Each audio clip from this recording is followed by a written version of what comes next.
வணக்கம் நேர்களே. பொருளாதார மாமேதை, ரிசர்வ் வங்கி ஆளுநர், ஐநாவில் பணியாற்றியவர், திட்ட கமிஷனுடைய தலைமை பொறுப்பு வகித்தவர், புதிய பொருளாதார கொள்கையுடைய சிற்பி, இப்படி பன்முகம் கொண்ட டாக்டர் மன்மோகன் சிங் 2004ஆம் ஆண்டு இந்திய தேசத்தின் பிரதமராக பொறுப்பேற்று 2 தவணையை முழுமையாக நிறைவு செய்து விடை பெறுகிறார் டாக்டர் மன்மோகன் சிங். அடுத்து ஆட்சிக்கு வரப்போவது காங்கிரஸா பாரதிய ஜனதாவா? இது நாளை மறுநாள் முடிவாகக்கூடிய ஒரு விஷயமாக இருக்கிறது. காங்கிரஸே ஆட்சிக்கு வந்தாலும் டாக்டர் மன்மோகன் சிங் மீண்டும் பிரதமராக போவது இல்லை. It is an end of doctor மன்மோகன் சிங்ஸ் எரா. எப்படிப்பட்ட 10 ஆண்டுகள் இவை? பல விமர்சனங்கள், பல குற்றச்சாட்டுகள், பலகீனமான பிரதமர், ரொம்ப ஒரு வீக்கான prime minister, accidental prime minister, பல ஊழல் குற்றச்சாட்டுகள் இருக்க கடுமை காட்டவில்லை, இது போன்ற பல குற்றச்சாட்டுகள், விமர்சனங்கள், இன்னும் சொல்ல போனா கேலி கிண்டல்கள் ஒரு பக்கம் என்றால், இன்னொரு பக்கம் பல சட்டங்கள், பல திட்டங்கள், பொருளாதார ரீதியாக பல நல்ல விஷயங்கள் இவையும் நடக்கவே செய்திருக்கின்றன. வரலாறு எப்படி நினைவு கொள்ளும் டாக்டர் மன்மோகன் சிங்கை? நல்ல நிர்வாகியாகவா, அல்ல வெறும் நல்ல மனிதராக மட்டும்தானா? இதைத்தான் இன்றைய ஆயுத எழுத்து நிகழ்ச்சியில் விரிவாக நாம் அலச இருக்கின்றோம். முதலில் இது பற்றிய ஒரு தொகுப்பினை காண்போம். வெற்றிகரமாக ஐக்கிய முற்போக்கு கூட்டணியின் 2வது 5 ஆண்டு காலத்தை நிறைவு செய்துவிட்டு விடைபெற்றிருக்கிறார் இந்தியாவின் 14வது பிரதமர் மன்மோகன் சிங். 1980களில் ரிசர்வ் வங்கியின் கவர்னராக இருந்த மன்மோகன் சிங்கின் திறமையும் மதிநுட்பமும் 1991ஆம் ஆண்டு நரசிம்மராவ் அமைச்சரவையில் நிதி அமைச்சராக பொறுப்பேற்க வழிவகை செய்தது. இந்த காலகட்டத்தில் அவர் செய்த பொருளாதார சீர்திருத்தம் அப்போது பெரும் வரவேற்பை பெற்றது. அவரது செயல்பாடுகள் 2004ஆம் ஆண்டு பிரதமர் இருக்கையில் அமர்த்துவதற்கான காரணமாய் அமைந்தது. 2009ஆம் ஆண்டு 2வது முறையாக ஐக்கிய முற்போக்கு கூட்டணியின் பிரதம மந்திரியாக பொறுப்பேற்றார். இந்திரா காந்திக்கு பிறகு தொடர்ந்து 10 ஆண்டுகள் பிரதமராக இருக்கும் அரிய வாய்ப்பை பெற்றார் மன்மோகன் சிங். ஐக்கிய முற்போக்கு கூட்டணியின் முதல் ஆட்சி காலம் அவருக்கு பொற்காலமாக அமைந்தது. ஆனால் 2வது ஆட்சி காலம் நெருப்பாற்றில் நீந்த வேண்டியதாயிருந்தது. அடுத்தடுத்த ஊழல் புகார்கள், பொருளாதார கொள்கையில் பின்னடைவு, கூட்டணி கட்சிகளின் குடைச்சல் என்று பெரும் துயரத்துடனே நாட்களை நகர்த்த வேண்டியிருந்தது.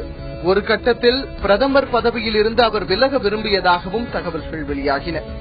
கூட்டணி கட்சிகளின் நெருக்கடிகள், எதிர்க்கட்சிகளின் எதிர்ப்புகள் என்று பல்வேறு தடைகளையும் தாண்டி தகவல் அறியும் உரிமை சட்டம், உணவு பாதுகாப்பு சட்டம், கல்வி உரிமை சட்டம் என்று பல சட்ட வடிவுகளை சாத்தியமாக்கி பொதுமக்கள் மத்தியில் பெரும் வரவேற்பை பெற்றார். அதே நேரம் உட்கட்சி மற்றும் கூட்டணி கட்சிகள் மீது எழுந்த ஊழல் குற்றச்சாட்டுகள் மீது கடுமையான நடவடிக்கை எடுக்க தவறியதோடு அதை கண்டும் காணாதது போல் இருந்த அவரது மௌனம் எதிர்க்கட்சிகள் மட்டுமல்லாமல் பொதுமக்களும் அவரை நோக்கி குற்றப்பத்திரிகை வாசிக்க காரணமாய் அமைந்தது. பல்வேறு நிலைகளில் இவரது முடிவுகளை ராகுல் காந்தி பகிரங்கமாக விமர்சித்த போது காங்கிரஸ் கட்சியின் தலைவர் சோனியாவின் விருப்பப்படியும் ராகுல் காந்தியின் எண்ண ஓட்டப்படியும் அதிகாரமில்லாத ஒரு பொம்மை பிரதமராக செயல்படுவதாக கூறிய எதிர்க்கட்சிகளின் குற்றச்சாட்டுகளை மக்களும் ஆமோதிக்கவே செய்தனர். நேர்மையானவர், மிகச்சிறந்த பொருளாதார வல்லுநர், உலகமே மெச்சும் மெத்த படித்த மேதாவி. ஆனால் அவர் சிறந்த பிரதமராக செயல்பட கட்சி தலைமை அனுமதிக்கவில்லை என்பது எதிர்க்கட்சிகளின் குற்றச்சாட்டு. மன்மோகன் சிங் நல்ல மனிதரா, நல்ல தலைவரா? இதைத்தான் இன்றைய நிகழ்ச்சியில் விரிவாக நாம் அலசரிக்கின்றோம். வரலாறு எப்படி நினைவு கொள்ளும் டாக்டர் மன்மோகன் சிங்கை விவாதிக்கலாம். காங்கிரஸ் கட்சியின் மூத்த தலைவர், முன்னாள் நாடாளுமன்ற உறுப்பினர் திரு பீட்டர் அல்போன்ஸ் அவர்கள் இந்த விவாதத்தில் இணைகிறார். அதே போல பாரதிய ஜனதாவின் நேச அமைப்பான சுதேசி ஜாகரன் மஞ்சை சேர்ந்த திரு நம்பி நாராயணன் அவர்கள் இணைகிறார். அவரை நிகழ்ச்சிக்கு வரவேற்கின்றோம். அதே போல அரசியல் ஆர்வலரும், அதே போல சென்னை பல்கலைக்கழகத்துடைய political studies department head of the department doctor Ramu Manivannan அவர்களும் இந்த நிகழ்ச்சியில் இணைக்கிறார். அவரை இந்த நிகழ்ச்சிக்கு வரவேற்கின்றோம். என்னுடைய முதல் கேள்வி திரு ராமு மணிவண்ணன் அவர்கள்ட்ட. பல குற்றச்சாட்டுகள், பல விமர்சனங்கள், இதையெல்லாம் தாண்டித்தான் டாக்டர் மன்மோகன் சிங் விடைபெறுகிறார். இன்னும் சொல்ல போனா பல சமூக வலைதளங்கள்ல கேலி கிண்டல்கள் வரைக்கும் அவர் சந்திக்க வேண்டியிருந்தது. அவருடைய கடைசி பிரஸ் கான்பரன்ஸ்ல அவர் சொல்லும் பொழுது, history will be kinder to me than the contemporary media and the opposition என்று சொன்னார். வரலாறு இன்னும் என்கிட்ட அன்பாக இருக்கும் என்பது அவருடைய பதிவு. முதல் யூபிஏவுக்கு பிறகு 2009 அவர் விடை பெற்றிருப்பாரே, ஆனால் ஒரு நல்ல பிரதமராக, ஒரு சிறந்த பிரதமராக இந்திய வரலாற்றில் இடம்பெற்றிருப்பாரோ, இந்த விமர்சனங்கள் எல்லாம் தவிர்த்திருப்பாரோ டாக்டர் மன்மோகன் சிங்? அவருடைய ஒரு சில நிறைய பிரச்சனைகள் இரண்டாவது யூபிஏ முதல் யூபிஏ 1 யூபிஏ 2 என்று சொல்ற இரண்டாம் பகுதியில் அவர் முதலாவது பகுதியோடு முடித்து சென்றிருந்தால் அவரை பற்றி விமர்சனங்கள் ஓரளவுக்கு பாசிட்டிவாக அவரை பற்றி ஒரு நல்ல விமர்சனங்கள் இருந்திருக்கும் நீங்கள் சொல்லுகின்றீர்கள். நான் இந்த இரண்டாம் கட்டத்தில் அவர் செல்லும் பொழுது தான் முதல் கட்டத்தில் செய்த தவறுகள் எல்லாம் வெளியே வந்தன. அதெல்லாம் நாம் இரண்டையும் பிரித்து பார்க்க முடியாது. முதல் பகுதி இரண்டாம் பகுதி என்பதை தனித்தனியாக பார்க்க முடியாது. அதை பற்றி ஆழமான விஷயங்கள் கூட வெளியே வரவில்லை முதல் கட்டத்திலிருந்து இரண்டாம் கட்டத்துக்கு வரும் பட்சத்தில். பிறகு அதாவது அது எப்ப இன்டென்சிஃபை ஆகுதுன்னா, நீங்க சொல்லக்கூடிய இந்த 2G கோல்கேட்டோ இதனது தொடக்கம் அப்படிங்கிறது முதல் யூபிஏ டென்யூர் இருந்தாலும் கூட, பட் செகண்ட் யூபிஏ டென்யூர்ல அது சார்ந்த குற்றச்சாட்டுகள் பப்ளிக் டொமைன்ல அதிகமாக வந்த போது கூட அவர் நடவடிக்கை எடுக்கலங்கிற ஒரு குற்றச்சாட்டு இன்டென்சிஃபை ஆச்சு. அது இது மற்றும் இன்னொரு விமர்சனமும் அவருக்கும் ஒரு நியாயமான ஒரு மன்மோகன் சிங் என்றவர் தனியாக பிரித்து, பிரதமர் என்பவரை தனியாக பிரித்து அவரை பற்றி தான் விமர்சனங்கள் செய்வது இது ஒரு காங்கிரஸ் ஒரு மிகப்பெரிய பாரம்பரியமுள்ள ஒரு கட்சி. ஆனால் அந்த கட்சி ஒரு குடும்ப அரசியலை நடத்துவதும், குடும்ப தலைமையிலும் நேருவின் குடும்பம், பிறகு சோனியா காந்தியின் தலைமை, பிறகு ராகுல் காந்தியின் வெற்றி பெறும் போதெல்லாம், நல்ல விஷயங்கள் நடக்கும் பொழுதெல்லாம் அவர்களை பாராட்டு இந்த குடும்பத்திற்கு சென்று கொண்டிருக்கிறது. அதனால் பெரிய பிழைகள் மற்றும் விமர்சனங்கள் எழும்போது அதை பற்றி இவர் தான் தாங்கிக் கொள்ள வேண்டும். இவரை ஒரு கைப்பொம்மையாகத்தான் பயன்படுத்திக் கொண்டிருந்தார்கள் காங்கிரஸ் கட்சியில். ரொம்ப ஒரு கடுமையான விமர்சனம் நான் திரு பீட்டர் அல்போன்ஸ் அவர்கள்ட்ட நான் எடுத்துட்டு போறேன். ஒரு பொதுவான விமர்சனம், he had very little political authority. அவர் இந்த நாட்டின் பிரதமர் என்றாலும் கூட the buck did not stop with him. இதை தாண்டிய முடிவுகள், அவரை தாண்டி பல முடிவுகள் எடுக்கப்பட்டன என்பது ஒரு பொதுவான விமர்சனம். எப்படி எதிர்கொள்றீங்க? அதாவது ஹரிஹரன், முதல்ல நம்முடைய Indian கான்ஸ்டிடியூஷன்ல how our parliamentary democracy functions, நம்முடைய பாராளுமன்ற ஜனநாயகம் எப்படி செயல்படுகிறது என்பதை நாம் எல்லோரும் புரிந்து கொள்ள வேண்டும். It is a by party system. ஒரு அரசியல் கட்சியினுடைய சார்பாகத்தான் அரசு தேர்ந்தெடுக்கப்படுகிறது. ஆகவே அமைந்திருப்பது காங்கிரஸ் கட்சியினுடைய அரசே ஒழிய அரசினுடைய காங்கிரஸ் கட்சி அல்ல. ஆகவே பிரதமர் என்பவர், காங்கிரஸ் கட்சியினுடைய பிரதமர் என்பவர் காங்கிரஸ் கட்சியினுடைய கொள்கைகளையும் காங்கிரஸ் கட்சியினுடைய செயல் திட்டங்களையும் காங்கிரஸ் கட்சி தேர்தல் சமயத்திலே மக்களுக்கு கொடுத்த வாக்குறுதிகளையும் நிறைவேற்றப்படுவதற்காக ஏற்பாடு செய்யப்பட்ட அரசாங்கத்தினுடைய தலைவர் அவர். இதுதான் நம்முடைய அரசியல் சாசன சட்டம். ஆனால் சுதந்திரம் அடைந்த பிறகு நீங்கள் பார்த்தீர்கள் என்று சொன்னால், பல காலகட்டங்களிலே ஜவஹர்லால் நேருவை போன்றவர்கள், சாஸ்திரியை போன்றவர்கள், அன்னை இந்திரா காந்தியை போன்றவர்கள், ராஜீவ் காந்தியை போன்றவர்கள் அரசியலிலே ஆழமாக தங்களை ஈடுபடுத்திக் கொண்டு சுதந்திர போராட்டத்தின் வேள்களிலே மூழ்கி குவித்து அவர்கள் தங்களை பிரதமர்களாக இருந்தார்கள். அப்பொழுதே கூட காங்கிரஸ் கட்சி அந்த பிரதமர்களுக்கு ஆணையிடக்கூடிய அளவிற்குத்தான் அகில இந்திய காங்கிரஸ் கட்சி அதனுடைய தலைமையும் அமைந்திருக்கிறது. இதையெல்லாம் வரலாறு புரிந்தவர்கள் தான் நாம் ஏற்படுத்திக் கொள்ள முடியும். ஆனால் இப்பொழுது கடந்த 2 ஆண்டுகளாக ஏதோ இந்திய அரசியல் வரலாற்றில் நடக்கக்கூடாது நடந்துவிட்டது போலவும், ஒரு காங்கிரஸ் கட்சியினுடைய தேர்தலிலே போட்டி போட்டு அறிக்கை சமர்ப்பித்து எங்கள் கட்சியினுடைய தலைவி மக்கள் மத்தியிலே சென்று வாக்குகளை கேட்டு அவர்கள் தலைமை ஏற்றுக் கொண்டிருக்கின்ற காங்கிரஸ் கட்சியின் மூலமாக ஆட்சியும் அதிகாரத்திலும் அமரப்போயிருக்கின்ற பிரதமர் இந்த கட்சியினுடைய சொல்படி கேட்பதும், இந்த கட்சியினுடைய தலைவியை மதிப்பதும், அரசியல் சாசன சட்டத்திற்கு விரோதமான குற்றம். நான் ஒன்று கேட்கிறேன், ஒருவேளை நடக்கக்கூடாது நடந்து அத்தைக்கு மீசை முளைத்து சித்தப்பாவானால் இப்பொழுது நடப்பது என்ன? RSS அலுவலகத்திலே 3 நாட்கள் ஆலோசனை நடக்கிறது. இந்த RSS அலுவலகம் தேர்தலில் நின்றதா, மக்களுக்கு தேர்தல் அறிக்கை தந்ததா, எந்த அடிப்படையிலே வரப்போகிற அரசாங்கத்தை, அமைச்சர்களை, கூட்டணிகளை, திட்டங்களை முடிவு செய்யக்கூடிய அளவிற்கு திரு நம்பிநாராயணன் அவர்கள் நான் கேட்கிறேன். திரு நம்பிநாராயணன் அவர்கள் நான் அதை கேட்கிறேன். நீங்க சொன்னீங்க என்ன அன்கான்ஸ்டிடியூஷனலாக நடந்து போனது, நம்முடைய அரசியலமைப்பு சட்டமே பார்ட்டிக்கு முக்கியத்துவம் கொடுக்குது அப்படின்னு. மாற்றுக்கருத்துல கட்சியுடைய கொள்கையை தான் ஆட்சி செயல்படுத்துது. ஒரு கட்சி முடிவெடுத்த பிறகு, ஆட்சி அமைச்சரவை முடிவெடுத்த பிறகு திருப்பி அந்த பக்கம் ஒரு கேபினெட் எடுத்த முடிவை வீட்டோ செய்யக்கூடிய அதிகாரத்தை இந்திய அரசியலமைப்பு சட்டம் எந்த இடத்துல கொடுத்திருக்கு? கட்சிக்கு, கட்சியுடைய துணைத் தலைவருக்கு? அதாவது கட்சியினுடைய துணைத் தலைவர், கட்சி தலைவர்ங்கிறதை நீங்க பார்க்க கூடாது. எனக்கு எடுத்த முடிவுகளை எந்த அரசாங்கமும் மாற்றலையா? அவர் அறிவித்த விலைவாசி உயர்வுகளை ரத்து செய்யவில்லையா? பாரதிய ஜனதா கட்சி அதனுடைய ஆட்சி காலத்திலே உயர்த்திய பெட்ரோல் டீசல் விலையை பாரதிய ஜனதா கட்சியினுடைய செயற்குழு தீர்மானம் போட்டு கேபினட் இஸ் நாட் சுப்ரீம், கேபினட்டை விட சுப்ரீம் கட்சி அப்படிங்கிறது உங்களுடைய பார்வை? இஸ் தட் இல்ல நீங்க அந்த மாதிரியே ஒரு எந்த காலகட்டத்திலும் நடக்கவில்லை. அதாவது அரசாங்கம் என்ன செய்ய, எந்த திட்டங்களை அமுல்படுத்த வேண்டும் என்ற கட்சி சொன்னதை ஒழிய அரசாங்கத்தினுடைய தினசரி நடவடிக்கையிலே காங்கிரஸ் கட்சி தலையிடவில்லை. எந்த அவசர சட்டம் கிழிச்சு போடணும் அப்படின்னு கட்சி சொல்லலையா? இல்ல நீங்க ஒரு வார்த்தைகளை வைத்துக் கொண்டு நீங்கள் 10 ஆண்டு கால ஆட்சியவே நீங்க இடைபட போறீங்களா? அதற்கு எங்களுடைய தலைவர் ராகுல் காந்தி அவர்கள் பிரதமரை சந்தித்து விளக்கம் தெரிவித்திருக்கிறார். அவர் என்ன சொல்ல வந்தார், இந்த ஊடகங்கள் எப்படி அதை பகிரங்கப்படுத்தின, அதை எப்படி விளம்பரப்படுத்தின என்பதை பற்றி எல்லாம் தவறாக புரிந்து கொள்ளப்பட்ட பற்றிய வார்த்தைகளை பற்றி விளக்கம் சொல்லியிருக்கிறார். ஆகவே ஒரு வார்த்தை மட்டுமே அல்லது முன்னும் பின்னும் சொல்லப்பட்ட வார்த்தைகளை எல்லாம் விட்டுவிட்டு அதை பற்றி வைத்துக் கொண்டு விட்டு இந்த பிரதமருடைய அலுவலகத்தை அடிப்பதா நாடாளுமன்றத்திலே இதே பிரதமரை முன்ன சொன்ன வார்த்தை நான்சென்ஸ், பின்ன சொன்ன விஷயம் it has to be torn up and thrown away.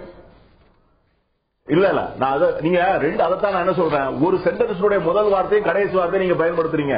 அதற்கு முன்னால என்ன சொன்னார் அவரு? அவர் அவருடைய உணர்வுகளை வெளிப்படுத்தி இருக்கிறார். நான் என்ன கேட்கிறேன், அதற்கு முன்பாக உங்களுடைய கட்சியும் கேபினட்டும் ஒரு முடிவெடுத்து சொன்னார்களே, அதெல்லாம் நான் திரு நம்பிநாராயணன் அவர்கள்ட்ட கேட்க எழுப்பக்கூடிய ஒரு கேள்வி ஒரு லாஜிக்கலான கேள்வி இல்லையா? நான் திரு நம்பிநாராயணன் அவர்கள்ட்ட அதான் கேட்க ரெட்ட தலைமை 7 ரேஸ் கோர்ஸ் ரோட் முடிவெடுக்குதா இல்லாட்டி ஜன்பத் முடிவெடுக்குதாங்கிற ஒரு கேள்வி கேட்கிறீங்க. அதே ரெட்ட தலைமை ஆர்குமெண்ட் பாரதிய ஜனதாவை நோக்கியும் இருக்கிறது. அங்க பாரதிய ஜனதாவுடைய ஒரு என்டிஏ அரசாங்கம் சுயாதீனமாக செயல்படக்கூடிய அரசாங்கமாக முந்தைய காலத்தில் இருந்திருக்கிறதா, எப்பவும் அமைந்தால் இருக்க போகிறதாங்கிற ஒரு கேள்வியும் எழுது இல்லையா? இல்ல, இந்த கேள்விக்கு நான் பல இடத்துல பல ஊடகங்கள்ல பதில் சொல்லி இருக்கிறேன். சரித்திரத்துல எந்த ஒரு அரசியல் கட்சியும் கூட இயக்கத்திலிருந்து உருவாகி வந்திருக்கு. சுதந்திர போராட்ட இயக்கத்துக்கு அப்புறம் தான் காங்கிரஸ் உருவாகிறது.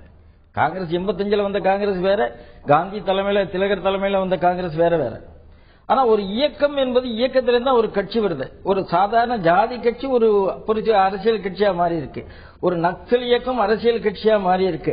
ஒரு மொழிவாரி இயக்கம் அரசியல் கட்சியா மாறி இருக்கு. ஒரு விஷயம் என்னன்னா, ஒரு இயக்கம் அரசியல் கட்சியா மாறின பிறகு அந்த இயக்கம் காணாம போயிருக்கிறது. இதுதான் வரலாறு.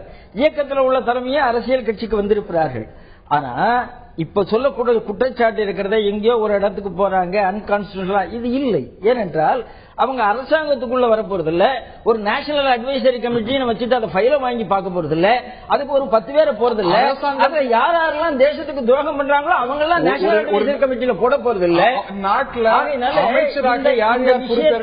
யாரார் அதாவது ஒரு கட்சி என்பது ரொம்ப தெளிவாக யார் அமைச்சராக இருக்கணும், எந்தெந்த இலாக்கா இருக்கணும் அப்படிங்கறது முடிவு செய்ய வேண்டியது இதெல்லாம் ஹேஷியம்.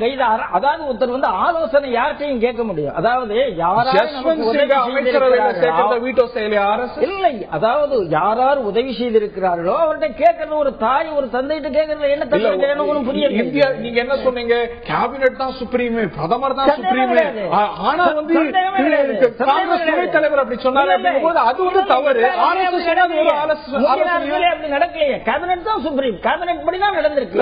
எப்படி சொல்ல முடியும்? வாஜ்பாய் RSS உடைய இன்சிஸ்டன்ஸ்ல தான் ஜஸ்வந்த் சிங் அவருடைய விருப்பத்தின்படி அவருக்கு இலாக்கா கொடுக்க முடியலங்கிறது அன்றைய பகிரங்கமான குற்றச்சாட்டு. சார் நான் ஒரு விஷயம் சொல்லுகிறேன். வெளியில சார் இன்னைக்கு சாதாரணமா ஒரு NGO கூட சார் தாங்க நினைக்கிறத நடக்கணும்னு நினைப்பாங்க சார். இதுல எந்த சந்தேகமும் கிடையாது. ஆனால் நீங்க நல்லா புரிஞ்சுக்கங்க. ஆனா இதை கிழிச்சு போடுறது, அதாவது பெட்ரோல், அதாவது கேஸ் சிலிண்டர் 6 சொல்றது, 9 சொல்றது, 12 அப்புறம் 12 மாத்துறது, இதெல்லாம் என்ன சார்? நான் என்ன சொல்றேன், யாரோ நீங்க கிழிச்சு போட்டீங்கன்னு சொன்னீங்க. அது கேஸ் சிலிண்டர்ல என்ன நடந்தது, 6க்கு மேல கொடுக்க முடியாதுன்னாங்க. அப்புறம் திடீர்னு எங்க துணைத் தலைவர் சொல்லிட்டாரு இனிமேல் 12 எப்படி வந்தது கேட்கிறேன் நான். அதாவது நீங்க ஒண்ணு பாருங்க, ஒரு இயக்கம்ங்கிறது வேற, தனிநபருங்கிறது வேற. நன்றாக புரிந்து கொள்ளுங்கள். 2 தனிநபர் 3 தனிநபர் சொன்னாங்க. 2G ஸ்கீம் வரும்போது 2G எனக்கு 3 ஜிதாவே தெரியும். ஒன்னு ராகுல்ஜி, ஒன்னு சோனியாஜி, ஒன்னு பிரியங்காஜி அப்படின்லாம் ஜோக் வந்து. ராகுல் காந்தி வீட்டோ பண்ணா ஒரு தனிநபர், RSS வீட்டோ பண்ணா வீட்டோ பண்ணவே இல்லை. நீங்க ஜஸ்வந்த் சிங் பேசவே வேண்டாங்கிற. Let us not talk imaginary lines இல்லையா? ஜஸ்வந்த் சிங், அதாவது அந்த விஷயம் பத்திரிகைகள்ல வந்திருக்கிறது. RSS ஒன்னும் வீட்டோ பண்ணல. வீட்டோ பண்ண RSS அதிகாரம் இருந்து தூக்கி போடுறதுக்கு RSS கிழிச்சுப்பட்டதா? RSS சொன்னதுனால நாங்க அப்படி செய்தோம் பாரதிய ஜனதா கட்சி சொன்னதா? கிடையவே கிடையாது. இதெல்லாம் திரு ராம மணிவண்ணன் அவர்கள்ட்ட நான் கேட்க இருக்கின்றேன். அவருடைய லோஸ் இப்போ அதிகமாக விமர்சிக்கப்படுகிறது, அவருடைய குறைபாடுகள் சுட்டி காட்டப்படுகிறது. But there have also been highs. அவருடைய சாதனைகள் அப்படின்னு பட்டியலிடக்கூடிய விஷயங்கள் கூட நிறைய இருக்கின்றன. ஆனால் அதற்கான பெருமை அவரை அடையாமல் இருந்திருக்கிறதோ, somebody took away the credit, அப்படி பார்க்கலாமா? அவர் கூட பார்க்கலாம். நிறைய ஒரு 10 ஆண்டுகள் அரசாங்கம் செய்கின்றது என்றால் அரசாங்கத்தினுடைய கடமை என்று கூட இருக்கின்றது. ஒரு உணவு பாதுகாப்பு சட்டம் மற்றும்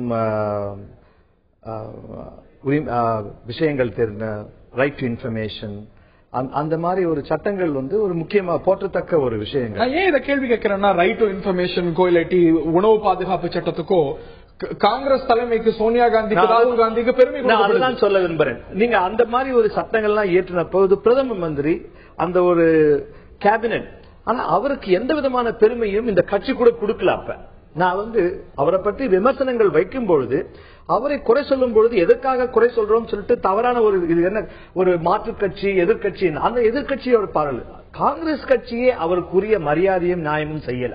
முதல் என்னுடைய வாதம். பிறகு வந்து ஒரு நல்ல நேர்மையான மனிதர்.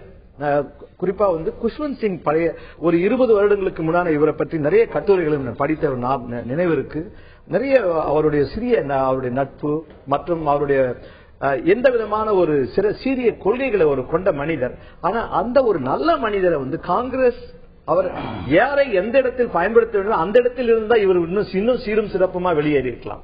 அவருக்கு இந்த 10 ஆண்டு காலத்துல முக்கியமாக வந்து அவர் தவறான ஒரு நல்ல காரியங்கள் செய்த பொழுது அரசாங்கத்தின் நல்ல அது வந்து அதற்குரிய பாராட்டும் சிறப்பும் ராகுல் காந்திக்கோ இல்ல சோனியா காந்தியோ, அவர்தான் சோனியா காந்தி தான் மக்கள் அந்த தகவல் அறிவு சட்டம் தீவிரமான இருக்கின்றார். பிறகு உணவு பாதுகாப்பு சட்டம், அப்போ இவரை பற்றி யாருமே விமர்சனங்கள் வைக்கல.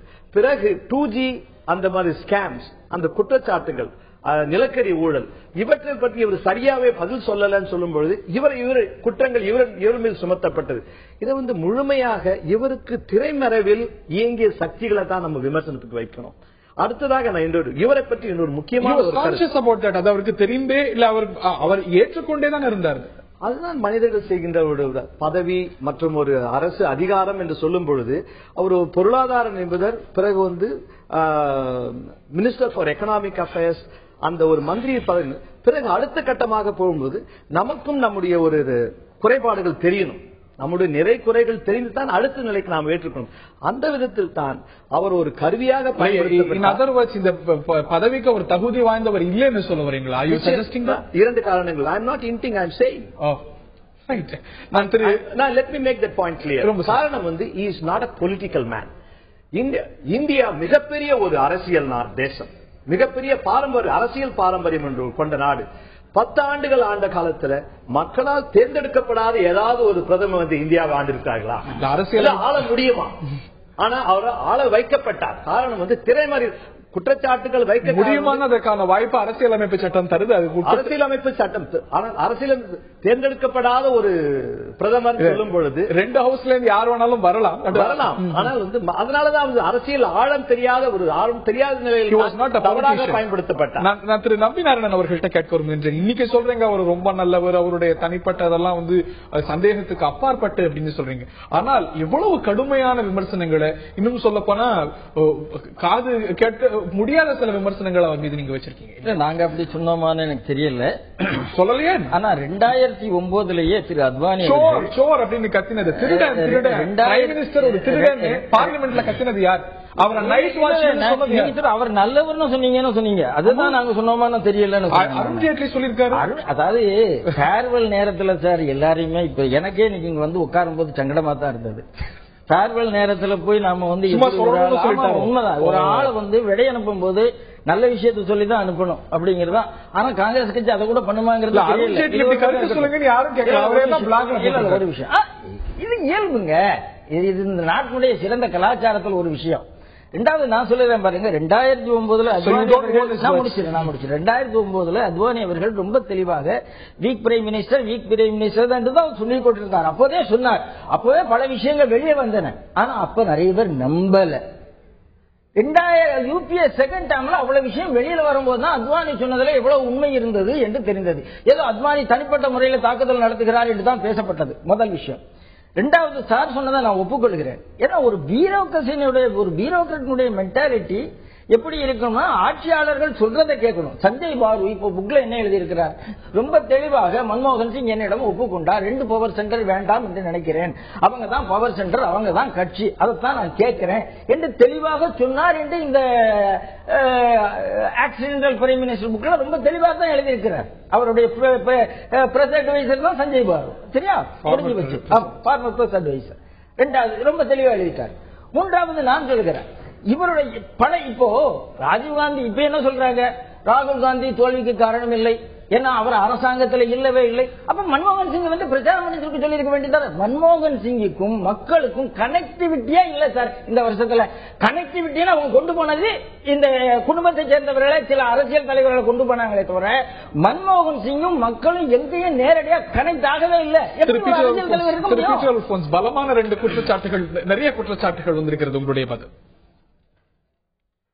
அதாவது எனக்கு வந்து நம்பி நாராயணன் மீது மிகப்பெரிய மரியாதை உண்டு. அவருடைய ஒரு நல்ல பொதுநல தொண்டர். ஆனா வந்து ஒரு நீங்க அத்வானிய சொல்ற மாதிரி செலக்டிவ் அம்னீஷியான்னு சொன்ன மாதிரி அவருக்கு வந்து நான் சொல்ல மாட்டேன். ஆனா சஞ்சய் பாரு புத்தகத்தை கோட் பண்றாரு. சஞ்சய் பாரு புத்தகத்துல வந்து கடைசியில என்ன எழுதுறாருன்னா, he is the best prime minister the country has ever seen, both among the Congress prime ministers as well as the non-Congress prime ministers. இந்த தேசம் பார்த்த மிகச்சிறந்த பிரதமர்கள் அவர். காங்கிரஸ் பிரதமர் 2004 வரை 2009 வரை. That is not enough. நீங்க you cannot only dissect a man into pieces. நீங்க வந்து இந்த 10 வருடங்கள் அவருடைய பெர்ஃபார்மன்ஸ் தான் நம்ம பாக்குறோம். அதாவது முதல்ல நான் உங்களுக்கு ஒண்ணு சொல்ல ஆசைப்படுகிறேன். இன்னைக்கு வந்து நம்முடைய பேராசிரியர் மணிவண்ணன் வந்து சில கருத்துக்களை சொன்னார். நான் வேதனையோடு சொல்லுகிறேன். கட்சியும் ஆட்சியும் இரண்டாக செயல்படுகின்ற இடங்களில் எல்லாம் ஆட்சியினுடைய தலைவர்களை கட்சியினுடைய தலைவர்கள் எப்படி நடத்தி இருக்கிறார்கள் என்பதை நான் சில உதாரணங்கள் மூலம் நான் நினைவூட்ட ஆசைப்படுகிறேன். நீங்க வந்து நம்முடைய முன்னாள் சபாநாயகர் நம்முடைய பாராளுமன்றத்தில் மார்க்சிய கம்யூனிஸ்ட் கட்சியை சார்ந்த சோம்நாத் சாட்டர்ஜி அவரை வந்து எவ்வளவு தரக்குறைவாக நடத்தி அவரை ராஜினாமா செய்ய சொன்னது மார்க்சிய கம்யூனிஸ்ட் கட்சியினுடைய பொலிட் பியூரோ. நீங்க வந்து உத்தரப்பிரதேசத்துல வந்து முலாயம் சிங் யாதவுடைய பையன் வந்து சீஃப் மினிஸ்டர், முலாயம் சிங் யாதவ் வந்து பார்ட்டியினுடைய பிரசிடென்ட். அவர் என்ன சொல்லுகிறார், ஒழுங்காக இருங்கள், இல்லை என்றால் வீட்டுக்கு அனுப்புவேன் என்று சொல்லுகிறார். நினைவுக்கு வருகிறார். இல்ல நான் என்ன சொல்றேன் அப்படின்னா, நீங்க வந்து மத்த கட்சிகளை ஒப்பிட்டு பார்க்கின்ற போது காங்கிரஸ் கட்சியினுடைய தலைமையும் காங்கிரஸ் கட்சியினுடைய பிரதமரும் எவ்வளவு அற்புதமான ஒரு உறவுகளை வைத்துக் கொண்டிருந்தார்கள் என்பதை நான் சொல்லவில்லை, மன்மோகன் சிங் சொல்றார். நான் என்னுடைய 10 ஆண்டு காலத்திலே எனக்கு எப்பொழுதெல்லாம் நெருக்கடி வந்ததோ, எனக்கு எப்பொழுதெல்லாம் சோதனைகள் வந்ததோ, அப்பொழுது என்னை தாங்கி பிடித்து என்னை பலப்படுத்துகின்ற சக்தியாக நான் காங்கிரஸ் கட்சியினுடைய தலைவி சோனியா காந்தியை பார்த்தேன் என்று சொல்லுகிறார். நீங்க சொல்றதுக்கு யாரு? நான் அவமானப்படுத்தப்பட்டேன், நான் அலங்கோலப்படுத்தப்பட்டேன், என்னால் செயல்படுத்த முடியவில்லை என்று சொல்ல வேண்டியவர் யார்? இந்த தேசத்தினுடைய பிரதமர். ஏன் பிரச்சாரத்துக்கு வரலன்னு கேட்கிறார். அவர் டெபியூட்டட் இஸ் ஆபீஸ். நான் இனிமேல் வந்து அரசியலில் இல்லை, நான் வந்து இனிமேல் பிரதமர் பதவியில இல்லை, ஆகவே நான் வந்து ரிட்டையர் ஆக போறேன்னு சொன்னவரு எப்படி வந்து எலெக்ஷன்ல வந்து ஆக்டிவா ஓட்டு கேட்கணும்னு நினைக்கிறீங்க? ரெண்டாவது, மன்மோகன் சிங்கினுடைய பெர்ஃபார்மன்ஸுக்குள்ள கிரெடிட் வந்து it is natural that Congress party would take it. இவர் சொல்றாரு அத்வானி வந்து வீக் பிரைம் மினிஸ்டர்னு சொன்னாருன்னு. இந்த அத்வானி வந்து பாகிஸ்தான்ல போய் ஜின்னாவை வந்து நேஷனலிஸ்ட் சொன்ன உடனே RSS வரை வந்து எப்படி கண்டித்தது? இந்த தேசத்தினுடைய துணை பிரதமரால் எதிர்த்து ஒரு வார்த்தை பேச முடிந்ததா? நீங்க வந்து எப்படி வந்து இப்பொழுது நீங்க வந்து காங்கிரஸ் கட்சியினுடைய பார்லிமெண்டரி போர்டு வந்து செலக்டட் மன்மோகன் Singh as the prime minister candidate. அந்த பார்லிமெண்டரி போர்டுல நான் யார் இருக்கான்னு சொல்லுவேன். அதுல சிறுபான்மை இருக்கிறார்கள், தலித்துகள் இருக்கிறார்கள், பெண்கள் இருக்கிறார்கள். ஆனால் நரேந்திர மோடி தான் பிரதமர் கேண்டிடேட் சொன்ன RSS யார் இருக்கா? அதுல தலித்துகள் எத்தனை பேர் இருக்கிறார்?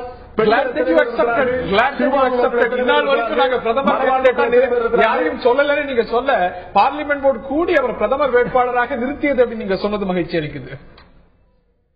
ஆமா, பார்லிமெண்டரி போர்டு தான். அதுல என்ன சந்தேகம் உங்களுக்கு? இல்ல, பார்லிமெண்டரி போர்டுடைய இன்சார்ஜ் ஜெனரல் செக்ரட்டரி தான் கடிதம். நாங்க எங்களுடைய வரலாற்றிலேயே யாரையும் பிரதமர் வேட்பாளராக அறிவித்ததில்லை என்று சமீபம் வரைக்கும் சொல்லி வந்தது காங்கிரஸ் கட்சி.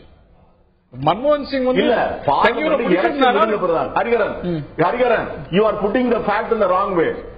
அதாவது பார்லிமெண்டரி பாராளுமன்ற எலெக்ஷன் முடிந்த பிறகு காங்கிரஸ் கட்சியினுடைய பார்லிமெண்டரி போர்டு கூடி அந்த பாராளுமன்ற உறுப்பினர்கள் தேர்ந்தெடுத்துதான் அவரை பிரைம் மினிஸ்டர் நாங்க அறிமுகப்படுத்தி இருக்கிறோம். நாங்க பிரைம் மினிஸ்டர் கேண்டிடேட் என்று சொல்லி அன்னை சோனியா காந்தி சொல்வதல்ல, தனிப்பட்ட முறையில் கேட்கிறேன். யாரையும் அறிவிக்கலன்னு நீங்க சொன்னீங்க, ஆனா அந்த முடிவு எடுக்கப்பட்டது அப்படிங்கறதானே உண்மை. முடிவு எடுக்கப்பட்டதுதான். பார்லிமெண்டரி யார் எடுக்கப்பட்டது? காங்கிரஸ் கட்சியுடைய உயர்மட்ட குழு.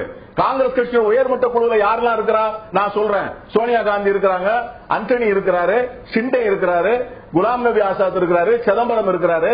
நீங்க RSS இயக்கத்துல யாரு இருக்கிறா? சிறுபான்மை மக்களுடைய பிரதிநிதி யாரு? தலித் இருக்கிறா? யாரு பெண் இருக்கிறா? சொல்லுங்க. சுஷ்மா ஸ்வராஜ் எப்படி இதே சப்ஜெக்ட் வேற எங்கேயோ போகிறது. நான் ரொம்ப தெளிவாக அதாவது திருப்பி அதாவது காங்கிரஸ் அண்ணன் பீட்டர் அல்போன்ஸ் ரொம்ப உயர்ந்த தலைவர், அதுல சந்தேகமே கிடையாது. எனக்கு அவர் மேல அவருக்கும் எனக்கும் அவர் மேல அதிகமான மரியாதை உண்டு. ஆனா விஷயம் என்னன்னா, நாம எங்க டைவர்ட் பண்றோம்? மன்மோகன் சிங் எப்படி பிரைம் மினிஸ்டரா இருக்காருன்னு சொன்னா அங்க எப்படி இருக்குன்னா, மன்மோகன் சிங்கை பத்தி பேசாம RSS பத்தியே திருப்பி அவங்க மேல குற்றச்சாட்டு வைக்கும் போது தலைமை நான்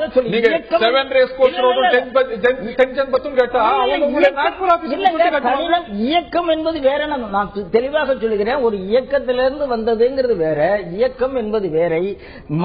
ஏன்னா இவர் ஒரு குடும்பத்திலிருந்து வரலங்க, வேற யாரும் ராகுல் காந்தி தனிமனிதர் எப்படி பாக்குறீங்க? காங்கிரஸ் துணைத் தலைவர் சோனியா காந்தி காங்கிரஸ் தலைவர் 2004 சார் ஆக்சிடென்டல் பிரைம் மினிஸ்டர் உண்டுதானே. 2004 இந்த அம்மா போய் 272 பேர் எனக்கு இருக்கேன்னு தானே அன்னைக்கு பிரசிடென்ட் கொடுக்குறாங்க. 272 பேர் இல்லைன்னா ஆகுது, இல்ல வேற ஏதோ ஒரு கிளாஸ்னால இவங்க பிரைம் மினிஸ்டர் ஆக முடியாதுன்னு வருது, மாறி போகுது. அவ்வளவுதான் உண்மை. நான் திரு ராமமணிவண்ணன் அவர்கள்ட்ட நான் கேட்க இருக்கின்றேன். இதெல்லாம் ஒரு பக்கம் இருந்தாலும் இந்த விமர்சனங்கள், குற்றச்சாட்டுகள், ஒரு விஷயத்துல கன்சென்சஸ் இருக்கு இல்லையா? அவருடைய பர்சனல் இன்டெகிரிட்டி, ஒரு தனிப்பட்ட ஒரு நேர்மை அப்படிங்கிறது விவாதத்துக்கு அப்பாற்பட்டு இருந்த ஒரு விஷயம் அப்படிங்கறத நம்ம ஏற்றுக்கொண்டாகணுமா? இது ஒரு உண்மையிலேயே அவ்வளவு சுலபமான கேள்வி கிடையாது. நீங்க கேட்கிற ஒரு நல்ல மனிதர், பிறகு ஒரு மதிக்கத்தக்க ஒரு பொருளாதார நிபுணர், பிறகு மேன் ஆஃப் இன்டிகிரிட்டி, இந்த 3 அடிப்படை வாதங்களை வைத்து பார்க்கும்போது பிறகு சேரும் இடம் அறியாமல் சேர்ந்தால் சாரும் வினை தானே சேரும் சொல்லுவாங்க. இவ்வளவு நல்ல மனிதர் எதற்காக இவ்வளவு குற்றங்களை சுமந்து பாதுகாப்பு? எல்லாம் குற்றச்சாட்டுகள், இன்னும் நிரூபிக்கப்படாத குற்றங்கள். நிரூபிக்க அப்படின்னா 10 ஆண்டு காலத்துல அதுக்கான இன்றைக்கு மக்களோட நிரூபணம் வந்துட்டு இருக்குல்ல. அதுக்கான நிரூபணம் சொல்லும் பொழுது கடந்த 5 ஆண்டுகளாக வெளிவந்த விஷயங்கள், அவருடைய அவரை பற்றி தனிநபர் விமர்சனம், இதை இரண்டையும் கலந்து திரும்ப அதை கலந்து எடுத்துட்டு போறதால நமக்கு என்ன மாதிரி ஒரு பிரதம மந்திரி நாட்டுக்கு தேவை, அதை நம்மள கணிப்பில விட்டு விலகி போகும்.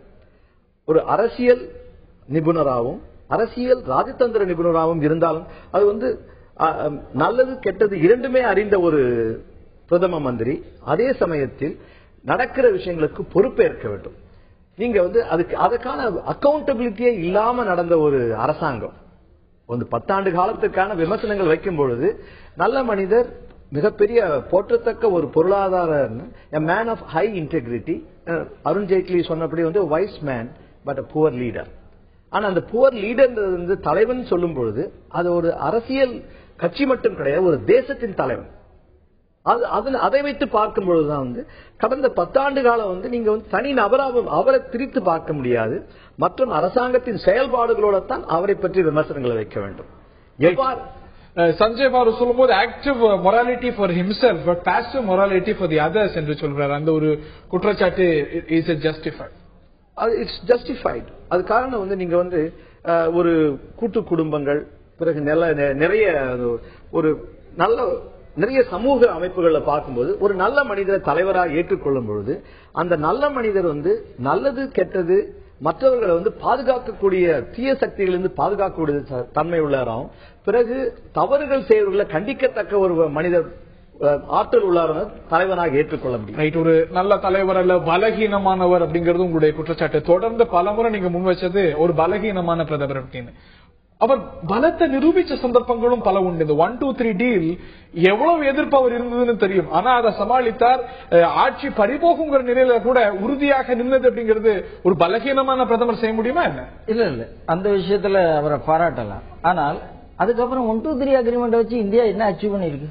1-2-3 அக்ரிமெண்ட் நீங்க பின்வாங்குவீங்களா ஆட்சிக்கு வந்தா? இல்ல 1-2-3 அக்ரிமெண்ட் வச்சு இது வரைக்கும் என்ன அச்சீவ் ஆயிருக்கு, என்ன வந்திருக்கு உங்களுக்கு? What you got? So we have got nothing. முதல் கேள்வி. we have got nothing. ஒரு பாரதிய ஜனதா அதே பலம் 1-2-3 அக்ரிமெண்ட் வந்து நலிஃபை பண்ணுமா? ஆட்சி இழந்த பிறகு அதனுடைய பலம் வந்திருக்கணும்ல. இலக்கல வரலங்கிறத உங்க போட்டுங்க. வரலங்கிறது உங்களுடைய பார்வை. இரண்டாவது அந்த டீல பின்வாங்குமா பாரதிய ஜனதா ஆட்சிக்கு வந்தா? மோடி வந்தா அதனால பலன் இல்ல, 1-2-3 அக்ரிமெண்ட் கேன்சல் பண்ணுவோம், அதனால வரக்கூடிய அப்படி யாரும் பாரதிய ஜனதா கட்சியில சொல்லவும் இல்லை. அதை எப்படி சரி பண்றதுங்கிறத யோசிக்கலாமே தவிர, ஏன்னா இன்டர்நேஷனல் அக்ரிமெண்ட் ஒரு அக்ரிமெண்ட் வந்த பிறகு அதனுடைய இம்ப்ளிகேஷன்ஸ் ரொம்ப மோசமா தான் இருக்கும். அதை எப்படி சரி பண்ணணும் தான் பார்க்கணும். ரெண்டாவது சில விஷயங்களை நான் சொல்றேன். அவர் வந்து வீக் பிரைம் மினிஸ்டர்ங்கிறதுக்கு அவர் பெரிய பொருளாதாரத்திலையும் அவர் தவறிவிட்டார். இன்டர்னல் செக்யூரிட்டி ரொம்ப மோசமா இருந்தது. சரி, இன்டர்னல் செக்யூரிட்டி மோசமா போச்சு, பரவாயில்ல. ஒரு பொருளாதார நிபுணர் அவரால் விலைவாசியை கட்டுப்படுத்த. பெட்ரோலியம் மினிஸ்டர் எத்தனை பேர் சார் மாறினாங்க? எத்தனை பெட்ரோலியம் மினிஸ்டர் மாறி இருக்கிறாங்க? ஏன் மாறிட்டே இருந்தாங்க? சரி, இதே இவர் தான் சொல்றாரு, we cannot insulate poor from inflation. ஒரு சுப்ரீம் கோர்ட் வந்து நீ வந்து இந்த கிரெயின்ஸ் எல்லாம் எடுத்து ஏழைகளுக்கு கொடுனா கவர்மெண்ட் வந்து சுப்ரீம் கோர்ட் வந்து கவர்மெண்ட் பாலிசி டிசிஷனுக்கு உள்ள வரக்கூடாதுன்னு சொல்ல முடியாது. ஃபுட் செக்யூரிட்டி பில் திருப்பி அதான் கேட்கிறேன். ஃபுட் செக்யூரிட்டி எங்க எஃபெக்ட் ஆகிட்டு இருக்கு? இன்னும் வரல, எஃபெக்ட்டுக்கு வரவே இல்லை. நிறைய விஷயம் பார்லிமெண்ட் இந்த நாட்டில் சார், பார்லிமெண்ட் அது பிகம் பொலிட்டிக்கல் மீட்டிங் ஏரியா. அதாவது உங்களுக்கு பணமே இல்லாம ரைட் டு எஜுகேஷன், அந்த ரைட் டு எஜுகேஷன்ல ஒரு இன்னைக்கு வந்து சுப்ரீம் கோர்ட் ஜட்ஜ்மெண்ட் இவங்க உங்களுக்கு எல்லாம் கிடையாது. இது நிறைய பாலிடிக்ஸ் தான் நடந்திருக்கே தவிர இன்னும் ஒரு விஷயம், ரைட் டு இன்ஃபர்மேஷன் ஆக்ட் மன்மோகன் சிங் ஆட்சி காலத்துல கொண்டு வரப்படுது. அது எந்த அளவுக்கு மாற்றத்தை கொண்டு வந்தது அப்படிங்கிறது நீங்க உணர்ந்தீங்களா? டைல்யூட் பண்ணி ஒரு ஆக்ட் வந்தது, திருப்பியும் ரைட் டு இன்ஃபர்மேஷன் ஆக்ட் வந்ததும் அவர்களால, அதை டைல்யூட் பண்ணி வந்த ஆக்ட் தான் உங்களால. திரு ராமமணிவண்ணன் wanted to interrupt. அது வந்து நீங்க ரைட் டு இன்ஃபர்மேஷன் மன்மோகன் சிங் ஆட்சி காலத்தில் கொண்டு வரப்பட்டது. அது நிச்சயமாக அதற்கான சமூக அமைப்புகள் கொண்டு வந்த அழுத்தமும், அதே சுத்த உணவு பாதுகாப்பு சட்டத்துக்கு கூட வந்து லோக்பால் மாதிரி உட்கார்ந்து இருக்கலாம். நீண்ட நாட்களில் மகளிர் மசோதா நிறைவேற்றணும் கூட தான் அமைப்புகள் எல்லா கட்சியில் மகளிர் மசோதா இந்திய வரலாறு, இந்திய பொலிட்டிக்கல் பில் இல்லைன்னா அது செயல்படுத்தாமல் இருந்திருக்கலாம். பொலிட்டிக்கல் அது நிச்சயமா இல்லைன்னு சொல்லல அதுக்கு. ஆனா நீங்க சொல்றபடி வந்து அது ரைட் டு இன்ஃபர்மேஷன் ஆக்ட் மட்டுமே வந்து மன்மோகன் சிங் ஆட்சி காலத்துல வந்து நீங்க வந்து பொருளாதார கொள்கை ஏழை மக்கள் எடுத்துக்கோங்க, பிறகு வந்து விவசாயிகள், மத்திய நிலைப்பாடு விவசாயிகள், ஒரு குறிப்பாக இவருடைய பொருளாதார எந்த ஒரு காலத்தை வந்து இவருடைய பொருளாதார வீச்சு சொல்றோம்ல 1990களில் இருந்து இவருடைய ஒரு படிப்படியா இவருடைய ஒரு முழுமையான வீச்சு இந்த காலத்திலிருந்து எடுத்துக்கொண்ட 3 லட்சத்திற்கும் மேலான விவசாயிகள் இந்தியாவில் தற்கொலை செய்திருக்கிறார்கள். அதுக்கான வந்து நீங்க பொருளாதார கொள்கைக்கான எதிர்வாதம் நான் வைக்க இதுக்கு பதில் சொல்ல முடியுமா? நான் திரு பீட்டர் அல்போன்ஸ் அவர்கள்ட்ட நான் கேட்க விரும்புகிறேன். இந்த ஆர்டிஐ இருக்கு, நரேகா இருக்கு, ஃபுட் செக்யூரிட்டி பில் இருக்கு, இவ்வளவு விஷயங்கள் இருக்கிறது. ஆனா டாக்டர் மன்மோகன் சிங் கிட்ட உங்களுடைய சிறந்த மொமெண்ட், உங்களுடைய வெற்றியா நீங்க எதை கருதுறீங்க அப்படிங்கும் போது 1-2-3 அக்ரிமெண்ட் அப்படின்னு சொல்றாங்க. மற்ற விஷயங்களுக்கான கிரெடிட் எல்லாம் சோனியா காந்திக்கும் காங்கிரஸ் கட்சிக்கும் 1-2-3 அக்ரிமெண்ட்டுக்கான கிரெடிட் மட்டும் தான் மன்மோகன் சிங் புரிஞ்சுக்கணுமா? எப்படி இதை புரிஞ்சுக்க? இல்ல இதைத்தான் உண்மையிலேயே ஹரியானா நீங்க எனக்கு வந்து இவங்க 2 பேருக்கும் பதில் சொல்றதுக்கான டைம் கொடுக்கணும். அதை நான் சொல்லிடுறேன்.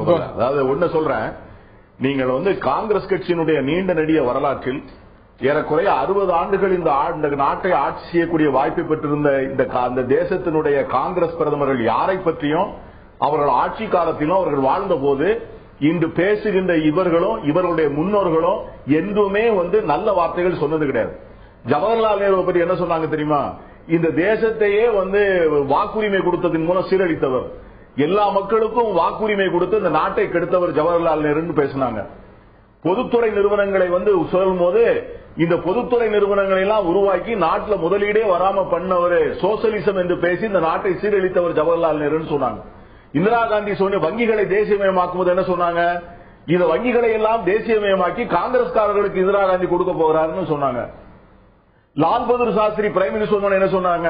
இந்த வீக்கஸ்ட் பிரைம் மினிஸ்டர் இந்தியா எவர் ஹேட்னு சொன்னாங்க. நரசிம்மராவ் என்ன சொன்னாங்க? இந்த ஊமை மந்திரி பிரதமர்னு சொன்னாங்க. ஆனால் அவர் காலத்தில் தான் இந்தியா புதிய பொருளாதார சரித்திரத்தினுடைய முதல் வெற்றி கொடியை நாட்டியது. ராஜீவ் காந்தி வந்தாரு. ராஜீவ் காந்தி என்ன சொன்னாங்க? கம்ப்யூட்டர் கிட் என்று சொன்னார்கள். பெருந்தலைவர் காமராஜர் என்ன சொன்னாங்க? கள்ள நோட்டு அடிச்சாருன்னு சொன்னாங்க. இதே போன்ற விமர்சனத்தை நான் என்ன சொல்றேன், இல்ல முடிச்சிடறேன். இல்ல நீ அறிய நான் வாஜ்பாய் காங்கிரஸ் வைக்காத விமர்சனமா? இல்ல இப்போ நான் முடிச்சிடறேன். நான் முடிச்சிடறேன். நான் இன்டர்ஃபியர் பண்ணல. நீங்க பேசும்போது நான் குறுக்கிடல. நான் ஐ வாண்டட் அன்இன்டரப்டட் ரிப்ளை. நான் கேட்கிறேன், இவர் ராமவண்ணன் பேசுகின்ற என்ன சொல்லுகிறார்? அதாவது மகாத்மா காந்தி தேசிய ஊரக வேலைவாய்ப்பு திட்டம், தகவல் அறியும் உரிமை சட்டம், right to education, right to food, இதுக்கு எதற்குமே நாங்க மன்மோகன் சிங் கிரெடிட் கொடுக்க மாட்டோம். கரப்ஷன் சார்ஜஸ்க்கு வந்ததுக்கு மட்டும் தான் மன்மோகன் சிங்கை குறை சொல்லணும்னு சொன்னா இது என்ன நியாயமான விவாதம்?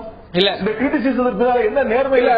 ராமமணிவன் மட்டும் சொல்லல, திரு ராமமணிவன் மட்டும் சொல்ல, மன்மோகன் சிங்குடைய media secretary, foreign media secretary Sanjay Baru சொல்றாரு. இல்ல I do not want to project my image. என்ன சொல்றேன்? நான் தான் சொல்றேன். நீங்க சஞ்சய் ராகுல் Gandhi take credit for NREGA and UPA winning a second term என்று சொல்றேன். நீங்க நரேகா சஞ்சய் நான் கேக்குறேன், நான் என்ன கேக்குறேன், சஞ்சய் பார் சுப்ரீம் கோர்ட் ஜட்ஜ்மெண்டா? இல்ல நீங்களே சஞ்சய் பார் சொன்னாங்க.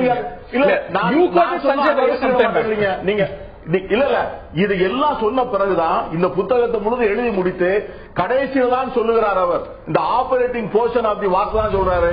he is the best prime minister the country has ever seen. அத செலக்டிவா எடுத்துக்கிறீங்க. நீங்க சஞ்சய் பாரே சொன்னத ஒத்துக்க மாட்டீங்களா? நீங்க அதையும் சொல்லிருக்காரு, இதையும் சொன்னதை எடுத்துக்கணுமே. மன்மோகன் சிங் தான் சொன்னாரு நரேகாக்கு கிரெடிட் வேணா, ராகுல் காந்தி தப்பு சொல்றாரு. நீங்க ஒரு ரைட் ஒரு எஸ்ஏல பல விவாதங்களை சொல்லிவிட்டு அவர் காலத்தில் இருந்த அவருக்கு இருந்த சோதனைகள், அவருக்கு இருந்த சவால்கள், உலகம் முழுவதும் பொருளாதார மந்தத்தில் இருக்கின்ற போது இந்திய பொருளாதாரத்தை தூக்கி பிடித்தவர். G20 என்று வளர்ந்த 20 நாடுகளுக்கு மத்தியிலே இந்தியாவை கொண்டு போனார். நியூக்ளியர் டீல் சொல்றீங்களா? அவருக்கு நான் நம்பி நாராயணன் கேட்கிறேன், நியூக்ளியர் அப்பார்த்தைட் என்ன அவருக்கு நீங்க தெரியுங்க, நீங்க சொல்ல மறந்துட்டீங்களா? அகில உலக நாடுகளும் சேர்ந்து இந்தியாவின் மீது ஒரு அணு தீண்டாமை, அணு விஞ்ஞானத்தை பொறுக்கிய தீண்டாமை என்கிற ஒரு மிகப்பெரிய தடை உத்தரவை விதித்திருந்தது. மன்மோகன் சிங் வந்த பிறகுதான் அந்த தடை உத்தரவை உதிர்த்து இந்த ஆஸ்திரேலியாவோட யுரேனியத்துக்கு அக்ரிமெண்ட், பிரான்ஸோட யுரேனியத்துக்கு அக்ரிமெண்ட், அமெரிக்காவோட யுரேனியத்துக்கு அக்ரிமெண்ட், ரஷ்யாவோட யுரேனியத்துக்கு அக்ரிமெண்ட், இதெல்லாம் இந்த 1, 2, 3 அக்ரிமெண்ட்டுக்கு பிறகு வந்ததுதான். இதே அக்ரிமெண்ட் சைனா 15 ஆண்டுகளுக்கு முன்னாலே போட்டிருக்குது. ஆகவே நீங்க வரலாற்றை திருப்புகிறீர்கள், புள்ளி விவரங்களை மாற்றுகிறீர்கள், உண்மைக்கு புறம்பான தகுதிகளை தொடர்ந்து திட்டமிட்டு பரப்பி ஒரு பெரிய விளம்பர மோசடி செய்து மன்மோகன் சிங்குடைய சாதனைகளை மறைக்கிறீர்கள். அதைத்தான் அவர் சொல்கிறார், history will be more kind to me என்று சொல்கிறார். ஆகவே வரலாறு எப்படி ஜவஹர்லால் நேருவுக்கு நியாயமாக இருந்ததோ, இந்திரா காந்திக்கு நியாயமாக இருந்ததோ, நரசிம்மராவுக்கு நியாயமாக இருந்ததோ, அதை போல மன்மோகன் சிங்கிற்கும் நியாயமாக இருக்கும். இல்ல இவ்வளவு ப்ரோ பீப்புள் ஸ்கீம் கொண்டு வந்திருக்கீங்கன்னு சொல்றீங்க, food security bill, NREGA, RTI இவையெல்லாம் இருக்கு. அதை சாதனையாக சொல்லாம என்னுடைய உயர்ந்த உச்சபட்ச சாதனை அப்படிங்கும்போது 1, 2, 3 அக்ரிமெண்ட் சொல்லும் பொழுது அதுக்கு மட்டும் தான் அவருக்கு கிரெடிட் எடுத்துக்கிறதுக்கான அதிகாரம் அங்கீகாரம் கொடுக்கப்பட்டிருக்கு. இல்ல நிச்சயமா இல்ல, நிச்சயமா இல்ல. அவருக்கு எல்லாத்துக்கும் காங்கிரஸ் பிரைம் மினிஸ்டர்ங்கிறதுல அவருக்கு நியாயமான அதுக்கு கிரெடிட் உண்டு. அவரை தேர்ந்தெடுத்த காங்கிரஸ் கட்சிக்கு அதை விட பெருமை உண்டு. அவரை செயல்பட அனுமதித்த காங்கிரஸ் கட்சியுடைய தலைவிக்கு அதை விட பெருமை உண்டு. ஆகவே இது இதை மூன்றையும் பிரித்து இது எங்களை கொச்சைப்படுத்த நினைக்கின்ற சூழ்ச்சி தான். காங்கிரஸ் கட்சி வேறு, காங்கிரஸ் பிரதமர் வேறு, காங்கிரஸ் தலைமை வேறு என்று மூன்றாக பிரித்து பேசுவது. இது எப்படி சொல்றாருன்னா Narendra Modi, RSS is my soul, I owe everything to RSS சொல்றாருல, அதே மாதிரி Congress is the soul of மன்மோகன் Singh and he owes everything to the Congress. Right. அவருடைய பிகெஸ்ட் வீக்னஸ் அப்படின்னு பார்க்கும்போது இந்த அமைதியை சொல்லலாம். மாண்டே சிங் அலுவாலியா கூட சொல்றாரு, இன்னும் கூடுதலா நிறைய பிரஸ் கான்பரன்ஸ் எல்லாம் அவர் கொடுத்திருக்கலாம் அப்படின்னு. பல குற்றச்சாட்டுகள் இருக்கு. அதற்கெல்லாம் ரொம்ப குறைவாகத்தான் அவர் பேசியிருக்கார், பதிலளிச்சிருக்கார். The country wanted to hear the prime minister, he was not there.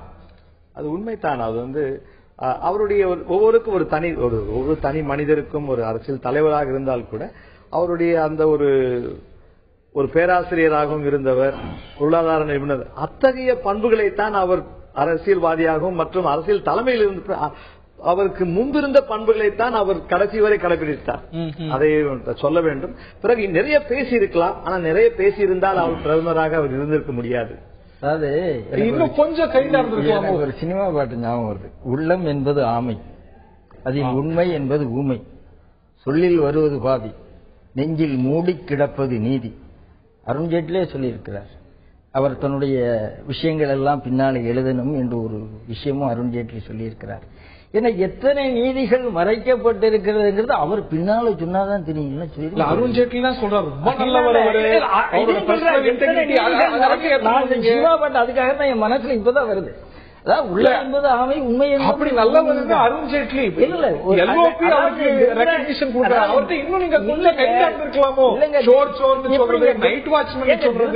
நல்லவர்னா மன்மோகன் சிங் நல்லவர் தான், இல்லைன்னு சொல்ல முடியும். அதனால திருதராஷ்டிரன் தனிப்பட்ட முறையில் என்ன தப்பு பண்ணார்? ஒரே ஒரு விஷயம் சொல்லுங்க, எனக்கு ஒண்ணு கூட சொல்ல முடியாது, ஒண்ணுமே சொல்ல முடியாது. விஷயம் என்ன அழகாக சொல்கிறார். ஏன் 2009 மன்மோகன் சிங் எலெக்ஷன் கண்டக்ட் பண்ண விட்டுருக்கலாமா காங்கிரஸ் கட்சி? ஏன் திருப்பி ராஜ்யசபாக இவரை கொண்டாடுறாங்க? அதாவது அவங்க ரொம்ப தெளிவாக காங்கிரஸ் கட்சி முடிவு பண்றது, இவர் மக்கள் தலைவர் ஆகக்கூடாதுங்கிறத காங்கிரஸ் கட்சி ரொம்ப தெளிவாக இருந்ததுன்னு குற்றச்சாட்டு. அருண்ஜேட்லியா ராஜ்யசபாக்கு போனார் அந்த சமயத்துல, லோக்சபாக்கு வந்துட்டாங்க. உறுதியா சொல்றாங்களா? அமைச்சராக வரவங்க எல்லாமே லோக்சபால தான் இருப்பாங்க. என்டிஏ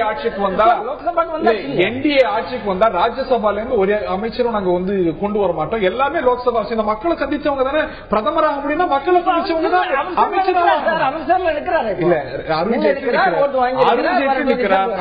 நிற்கிறார். என்னுடைய கேள்வி, என்டிஏ ஆட்சிக்கு வந்தால் எல்லா அமைச்சர்களும்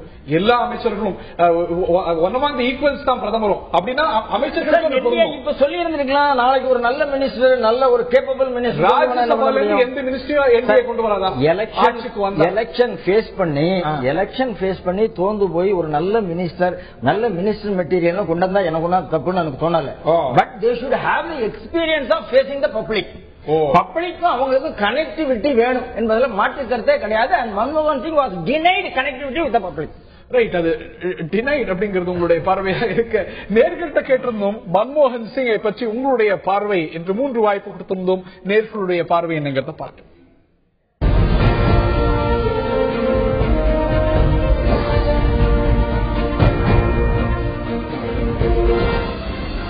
நல்ல தலைவர் அவர் என்பது 30% பார்வையாக இருக்கிறது. நல்ல மனிதர் என்று 52%, அரசியல்வாதி என்று 18% சொல்லியிருக்கிறார்கள். மன்மோகன் சிங் அவர் மீது இருக்கக்கூடிய விமர்சனங்கள் எல்லாம் கேட்கும்பொழுது சொல்லக்கூடிய விஷயம், history will be kinder to me, வரலாறு இன்னும் அன்பாக இருக்கும், மீடியாவை காட்டிலும் தற்போதைய எதிர்க்கட்சிகளை காட்டிலும் இன்னும் அன்பாகவே வரலாறு என்னை கணிக்கும் என்று சொல்லியிருக்கிறார். அது நடக்குமா பார்க்கலாம், எப்படி வரலாறு அவரை கணிக்கும்.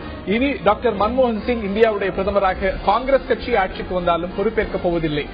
விமர்சனங்கள் 1000 இருக்கலாம், பாராட்டுகள் இருக்கலாம், அவர் செய்த சாதனைகள் ஒரு பக்கம், குற்றச்சாட்டுகள் ஒரு பக்கம். என்னதான் இருந்தாலும் பாரத தேசம் போன்ற பல பிரச்சனைகள் சூழ்ந்த ஒரு தேசத்தை 10 ஆண்டுகள் நிர்வகிப்பது அப்படிங்கிறது சாதாரண காரியம் அல்ல. ஆக வணக்கத்துக்கு உரியவரே டாக்டர் மன்மோகன் சிங். இந்த நிகழ்ச்சியில் பங்கு பெற்ற திரு ராம மணிவண்ணன், திரு நம்பி நாராயணன் மற்றும் திரு பீட்டர் அல்போன்ஸ் அவர்களுக்கும் பார்த்த நேர்களுக்கும் நன்றி தெரிவித்து விடைபெறுகின்றோம். வணக்கம்.